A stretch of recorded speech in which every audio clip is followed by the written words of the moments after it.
Flowers and chocolates are all very well, but if you really want your Valentine's gift to make an impact, you can't do much better than perfume.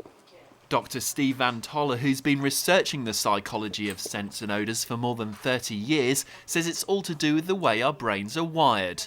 Well, one of the interesting things about the sense of smell, which includes perfumes of course, is that the sense of smell has no direct representation on the cortex of the brain, which is the highest level of the brain.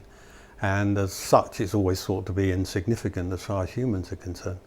But what it does do, it connects straight into the circuits in the lower brain areas, which relate to memory and relate to emotion. So it doesn't have a lot of direct cognitive effect, but it has an enormous emotional impact. But a word of warning to men: don't just assume that any old scent will do. Dr. Van Toller says women are much more discerning about scents and much better able to describe them than men are. You never argue with your wife over smelling things, and never argue with her over colour, because she'll be superior to you in every way in both these fields. Having said that, men do appreciate a decent bottle of aftershave. The right scent, says Dr. Van Toller, really can lift a man's mood.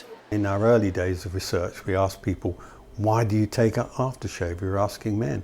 And the answer was it made them feel good, like it was the end of their toiletry, and they spray on their aftershave or whatever they're using, and that's it, they're ready to face the day. I think that they are the best citrus oils I've ever smelled in my life. John Stephen from the Cotswold Perfumery agrees. He also says you should choose your scent according to the mood you're in. Beautiful. I don't think there's one fragrance that you should wear forever, any more than you eat one sort of food or listen to one CD or anything else. You know, you can have a fragrance for the summer, the winter, for day, evening, and so on, depending on your mood.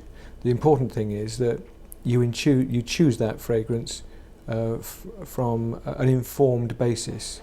Of course, the perfume and aftershave market is now dominated by big brands. At the moment, people are buying it only on the image of the fragrance. And of course that's what the marketing companies want, because they're spending all the money. I mean, on average 40 million per major fragrance launch, and they want you to buy the fragrance on the basis of their marketing rather than on your knowledge. Well, you imagine trying to buy music if you didn't know the difference between pop, classical and jazz, you know, and you just went by the cover of the CD. So, no, it's very important that people understand the classifications.